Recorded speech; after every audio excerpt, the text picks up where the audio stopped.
Olá você, boa noite. Está no ar mais uma edição do Bitcoin News, trazendo o resumo dos fatos, com reportagens, entrevistas e o resumo das principais notícias do dia. Quer saber mais informações? Acesse bitcointv.com.br e também nos siga através de nossas redes sociais. Estamos no Facebook, no Instagram, no Twitter e também em nosso canal do YouTube. Basta procurar por Bitcoin TV. E foi confirmado o primeiro caso de coronavírus na cidade de Porto Alegre. Esse é o segundo caso registrado da doença no estado do Rio Grande do Sul.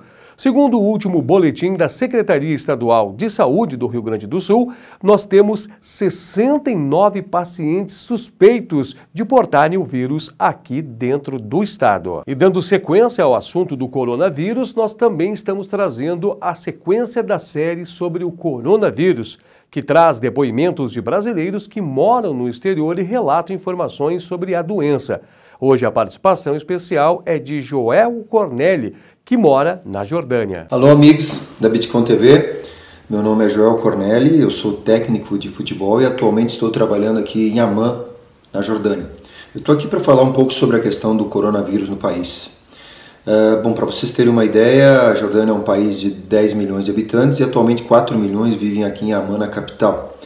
Até agora no país foram detectados apenas 2 casos, foram 2 cidadãos jordanianos que foram passar um período de férias na Itália e no seu retorno foi constatado que eles haviam adquirido o vírus. Imediatamente foram postos em quarentena e até agora não existe uma evolução negativa desses casos. Algumas medidas foram tomadas para prevenção, né, e o combate à doença, algumas campanhas públicas e também através da empresa aérea oficial aqui do país, a Jordânia, a Royal Jordânia. Os voos para Roma foram cancelados, né, de Roma para Amman. E também da mesma forma existe uma restrição muito grande em relação à entrada de italianos no país. Eles têm que passar por um período de quarentena, o que claro tem inviabilizado a entrada desses turistas desse país. Também há um controle um pouco maior em relação a cidadãos do Egito, né, a visitantes do Egito, porque pelo alto número de casos que esse país vizinho aqui, que apesar de não ser na Ásia, na África, mas é muito próximo, existe também um controle bastante severo em relação à entrada desses visitantes desse país. No geral, o que se vê é que há uma diminuição muito grande também, como eu falei da questão dos voos, em relação às cidades, às maiores cidades chinesas. Também houve uma redução muito grande no número de voos, em função do alto número, claro, e do começo todo que houve do coronavírus, que foi na China. No geral, a gente não vê um estado de emergência no país, as pessoas vivem normalmente, inclusive não existe o uso aqui das máscaras, né, como existe muito no restante da Ásia. O que se tem aqui é uma palavra já oficial do rei Abdullah, em que ele coloca que a partir do momento que chegar a 20 casos no país, independente de ter havido mortes ou não, claro que se haver mortes é muito mais grave, mas a partir desse momento sim ele poderia até pensar em alguma medida mais forte, inclusive o fechamento das fronteiras aqui com os vizinhos e entrada de estrangeiros. E até a questão de eventos, né, em que reúnem muitas pessoas, poderia ser cancelados alguns eventos. Mas até agora, no momento, não foi confirmada essas medidas em função do baixo número de casos. O que se tem também é uma perda grande na questão econômica, porque aqui é uma região muito forte turística, né, turismo religioso, em função da proximidade com Israel, Jerusalém, e a visita à Terra Santa, né? Então existe uma preocupação quanto a isso, ao turismo, que é um ponto muito forte aqui, e as perdas que vêm acontecendo. Mas no geral é isso, não existe um estado de alerta no país em relação ao corona. Existe sim a preocupação, mas que até agora no momento, por estar sob controle, as coisas têm andado normalmente e eu espero que assim prossiga para que não haja problemas para ninguém. Tá bom? Um abraço.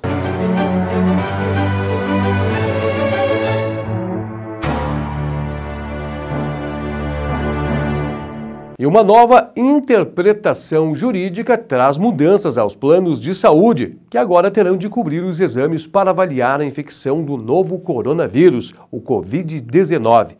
A Agência Nacional de Saúde Suplementar incluirá o procedimento entre os rolos dos obrigatórios para custeios pelas operadoras. A agência também divulgou uma nota confirmando a decisão em caráter extraordinário aqui no país. O seminário, que comemora 1 ano de atividades oficiais do MOB Caxias, trará um evento que ocorrerá na próxima sexta-feira. A programação inicia às 2 horas da tarde e segue até às 8 horas e 30 minutos da noite. O ato ocorrerá no auditório do Centro Universitário da Serra Gaúcha, FSG. A entrada é gratuita e o grupo organizador apenas sugere a doação de 1 quilo de alimento não perecível. Dentre as ações destacadas por Zignani estão a construção do novo aeroporto em Vila Oliva, o projeto de implantação de um porto no litoral norte gaúcho. Também é citado o planejamento para a construção de novas ferrovias, com o intuito de escoar a produção gaúcha. E a Bitcom TV irá transmitir ao vivo todo este evento. E o programa Conexão de hoje ouviu a advogada especialista em direito previdenciário, a doutora Ciane Meneguzzi. O assunto: revisão da vida toda. O que é, como analisar e quais as chances de você se enquadrar nesta modalidade. Preste atenção em trecho desta entrevista. É uma revisão aprovada já pelo Poder Judiciário, então já chegou em Brasília. O STJ, que é o Supremo Tribunal de Justiça, já aprovou a revisão da vida toda. E ela nada mais é do que uma possibilidade da gente revisar as aposentadorias, pensões por mortes ou qualquer benefício que tu receba do INSS em que você se aposentou nos últimos 10 anos. Então, quem se aposentou recebe uma pensão por morte, um auxílio doença, uma aposentadoria por invalidez de 2010 até hoje, tem direito de verificar a possibilidade dessa revisão. A gente pega, a pessoa pegou o tempo de colônia dos 12 anos, a gente vai pegar dos 12 anos dela, o tempo de colônia é considerado o salário mínimo. O salário mínimo foi instituído em 1940. Então, na época Vargas. Isso. Então, a gente pega o salário mínimo, quando...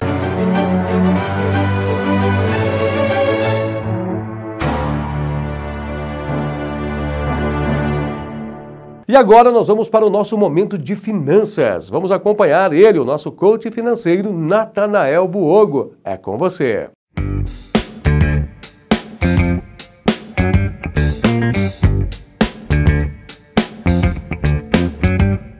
Você consegue enxergar suas finanças no detalhe? Sou o coach financeiro Natanael Buogo, da Inteligência Aplicada, e esse é o assunto de hoje. Essa prática permite que suas decisões sejam mais assertivas e uma das formas de conseguir isso é aprender a diagnosticar. Vou te dar 3 dicas importantes. Primeiro, faça o levantamento de todas as suas receitas e despesas. Segundo, você precisa saber se deve, quanto deve e para quem deve. Terceiro, descubra quais fatores te levaram a esta situação. Encarar a realidade e saber como está o estado atual das finanças é imprescindível para dar o passo seguinte. Quer mudar suas finanças em 2020? Entre em contato.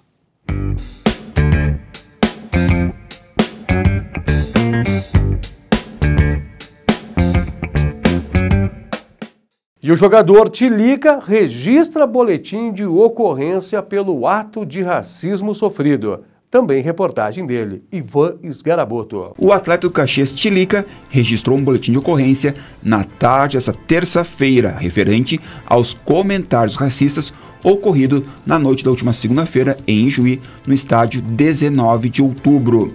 Em nota, o Clube Grenal diz que a presidência e o departamento jurídico prestaram apoio ao atleta Tilica para o registro do boletim de ocorrência e seguem prestando todo o apoio necessário ao jogador, e deixo para os órgãos competentes tomarem as atitudes cabíveis neste momento.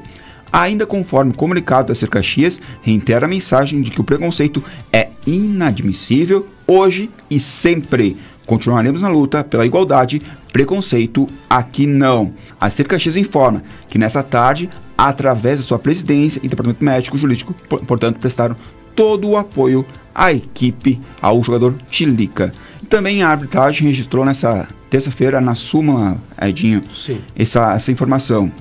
A súmula do jogo entre Caxias e São Luís foi divulgada nessa terça-feira. O árbitro Anderson Farias registrou o ato de racismo em que o atleta grená Léo Tilica sofreu por alguns torcedores do time de Ijuí no estádio 19 de outubro. De acordo com o árbitro, aos 39 minutos do segundo tempo, após a marcação de uma falta contra a equipe do Acer Caxias, ele foi informado pelos jogadores do time grená referente a um ato de racismo contra o atacante Tilica. A partida foi paralisada e Tilica estava sentado no banco chorando com as mãos no rosto. Segundo o árbitro Anderson Farias, ele tentou ajudar o atleta grená ainda em campo. Segundo o Anderson Farias, eu estou aqui para te ajudar. Preciso saber se você quer tentar identificar o torcedor que lhe ofendeu.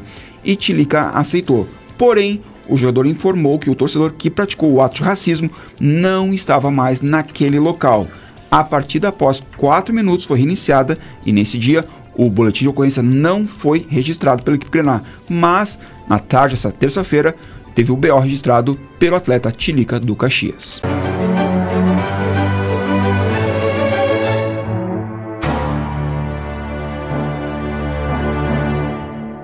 E agora nós vamos ao momento do comentarista esportivo Marcos Vaz. Com você. Boa noite, Edinho Soares. Boa noite, amigos e parceiros da Bitcom TV. O Caxias se prepara agora para enfrentar o Novo Hamburgo na sequência do retorno do Campeonato Gaúcho. É jogo difícil, complicado, como vem sendo, né, dentro da competição. O Novo Hamburgo é um time que ganhou a primeira agora diante do Esportivo, está tentando reagir com o técnico Benhor Pereira. É uma equipe tradicional do futebol do Rio Grande do Sul e que se encontra numa situação instável, numa situação perigosa na tabela de classificação. Então, pode ser que aí esteja o perigo desse jogo do Caxias diante do Novo Hamburgo no próximo domingo aqui no Estádio Centenário. Por outro lado, todos os episódios extracampo que aconteceram no jogo em Ijuí, na vitória de 2-1 contra o São Luís, na segunda-feira, no início da semana, envolvendo o atacante Tilica, eu acho que isso tudo pode ser canalizado para o bem, eu acho que pode ser canalizado para dentro de campo, porque nós sabemos que o futebol, a cada jogo, a cada rodada, sempre aparece uma situação nova, uma circunstância nova. E segunda-feira, o time do Caxias, futebolisticamente falando, jogou muito mais que o São Luís, ganhou, fez o que tinha que fazer, né? Porque afinal de contas estava enfrentando um adversário que é candidatíssimo a ser rebaixado para a divisão de acesso, mas assim ratificou, né, a sua condição de vir fazendo bons jogos, de ter campanha, de ter boas produções. Então, o episódio com o Tilica, eu acho que pode ser canalizado para o bem. E eu digo, olhando para o Caxias. Caxias, quem sabe lá, né? Tudo aquilo que aconteceu extracampo pode transformar em motivação, além daquilo que está acontecendo, de muito positivo com o Caxias, mas especialmente nessa situação, até para dar um apoio, quem sabe lá, né? Pro Tilica, o atacante, que vem sendo um dos principais jogadores do Caxias, aliás, uma boa contratação do Caxias, e que sofreu, né, essas injúrias raciais, essa conduta, esse comportamento repugnante de 1 ou 2 torcedores do São Luís. Dá para, quem sabe lá, canalizar para o bem isso e todos dar uma pegadinha a mais, uma dedicada a mais, para, quem sabe lá, dar uma força, né, futebolisticamente dentro de campo para o Tilica. Eu fico por aqui.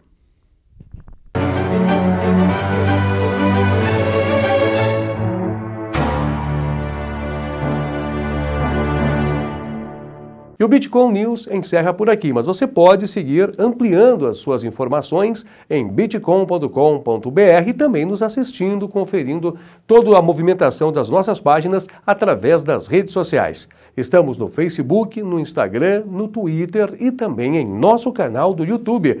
Basta pesquisar por Bitcom TV. Uma boa noite para você e até amanhã.